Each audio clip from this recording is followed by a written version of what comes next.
Learn how to play Old MacDonald Had to Rock from the PreTime Piano Rock and Roll Primer Level book. This is Old MacDonald Had to Rock. Today we're going to be jumping into the music pretty quickly in the same style that I usually do in my slow play tutorials, but first there are some things that I want to point out to you in this score. The very first thing to notice is that there is a keyboard right here on the page that shows you where your hand should be. And if you notice there's a 1 circled in the middle, that's because both of your thumbs go on middle C there. And each of your hands does have a black key assigned to it.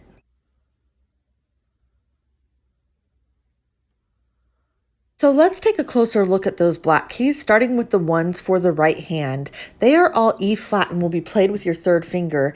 And here's where they're located. On the first page, there are 2 of them. And then there is 1 more on the second page. Now, there are also other notes on the second page that are played white key E, and you will find those in the second measure of the first line here. So there is one spot where you are not going to be playing a black key with that third finger. We'll head to the piano quickly to look at how to play black key E so that the rest of your hand stays where it should be. To move your third finger to the black key, you're going to leave your whole hand where it is and just move that finger and only that finger. Let's practice it. Leave your whole hand in C position and just pick up your third finger and move it just to the left to rest on that E flat. Your left hand also has a black key that it's going to play here on page 2. To play this black key, we're going to do something similar with your left hand. Let's move to the piano. In order to play that, you're going to leave your whole hand with the thumb on C and every finger where it is. You're just going to pick up your second finger and move it to the black key. Let's take a look on page 2. In measures 10 and 11, you will see notes that are stacked on top of each other. They look to me just like Legos that are stacked up in a tower. When you see notes like that, it means that you play them at the same time. Let me show you on the piano. We play them together like this. Can you do it?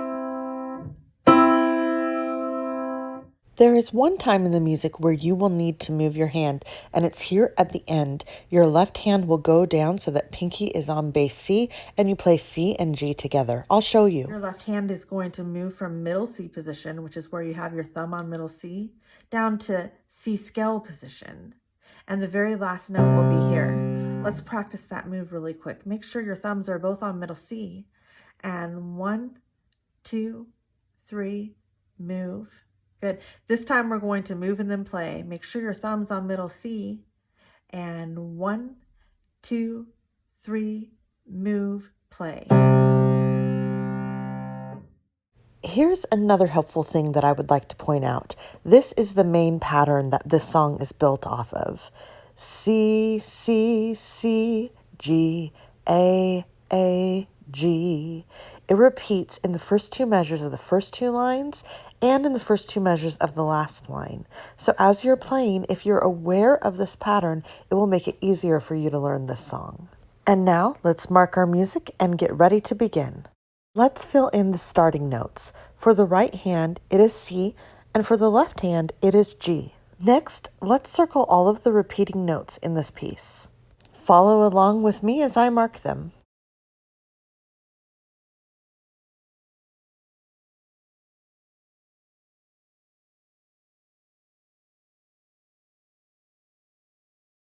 And now let's jump to the piano and learn to play this with a slow play tutorial.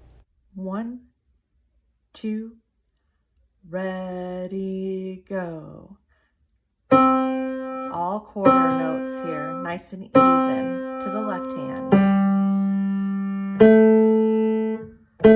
Now, ta, ah, here's that black key. Left, ta, back to left, ta, like the beginning.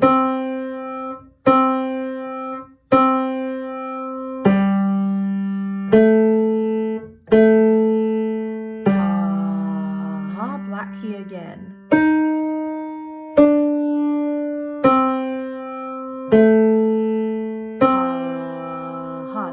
2 Gs. Ta, ta, quiet.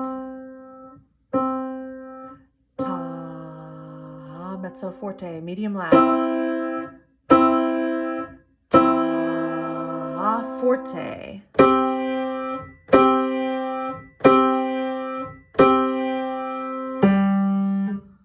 Left hand black key, ta, like the beginning.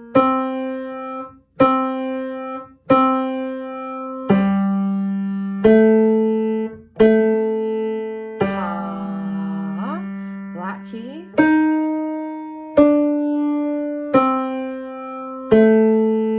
Ta, keep that thumb down and